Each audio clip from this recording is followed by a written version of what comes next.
నేనైతే ఈరోజు egg curry చేస్తున్నా. Simple and tasty. ఒకసారి ట్రై చేయండి మీరు కూడా. టమాటా, అల్లం వెల్లుల్లి మిక్సీ కొట్టుకున్నా, ఇవన్నీ రెడీ చేసుకున్నా. పచ్చిమిర్చి, కరివేపాకు, ఆనియన్. ఇంకా ముందుగా మనం ఆయిల్ వేసుకున్నప్పుడు ఇప్పుడే గుడ్లు కావాలంటే మనం వేపుకోవచ్చు అనమాట.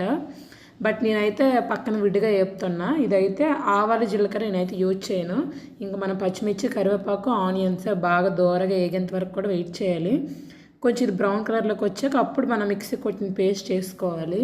ఇంకా ఇది వేసాక మనం కొంచెం ఉడకనివ్వాలి. ఇంకా తర్వాత పసుపు, కొంచెం కారము, కొంచెం ధనియాల పొడి, కొంచెం ఉప్పు ఇక్కడ వేసుకొని కలుపుకోవాలి. కలుపుకున్నాక ఇంకా మనం మాడిపోకుండా ఇంకా మిడిల్లో కలుపుకుంటూ ఉండాలన్నమాట. ఇంక చూసారా దగ్గరగా అయ్యింది కదా. ఇంకా దగ్గరగా అయ్యాకే మనం ఎగ్స్ యాడ్ చేయాలన్నమాట ఇందులోన. ఎందుకంటే మనం అల్లం వెల్లుల్లి టమాటా మిక్సీ కొట్టేసాం కదా, అది బాగా దగ్గరగా అవ్వాలన్నమాట. అప్పుడే మనకు టేస్ట్ బాగుంటుంది. లేదంటే కొంచెం స్మెల్ మనకి పచ్చి వాసన వస్తుంది అనమాట. అందుకనే మనకి ఆయిల్ కొంచెం పైకి తేలేంత వరకు కూడా మనం మగ్గించుకోవాలి ఇక్కడ మంచిగా. మేమైతే ఆయిల్ కొంచెం తక్కువగా యూజ్ చేస్తాము. ఏ వంటలోనైనా మేము తక్కువగానే యూజ్ చేస్తాము. మీరు ఏమైనా నచ్చినంత వేసుకోవచ్చు. నేనైతే తక్కువగానే వేసాను. ఇంక ఇదిగోండి దగ్గరగా అయిపోయింది కదా.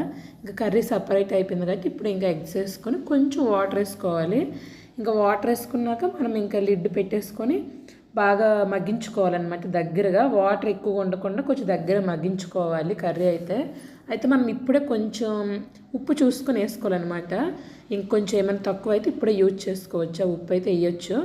ఇంక మనం మూత పెట్టుకొని ఇంక బాగా కలిపేసుకోవాలి. ఇంకా బాగా ఉడికాక దగ్గరగా అయ్యాక అప్పుడు ఆపుకోవడం. ఇదైతే రైస్కి చాలా బాగుంటుంది. ఇంకా సబ్స్క్రైబ్ చేసుకోండి ఛానల్కి. చాలామంది చూస్తున్నారు కానీ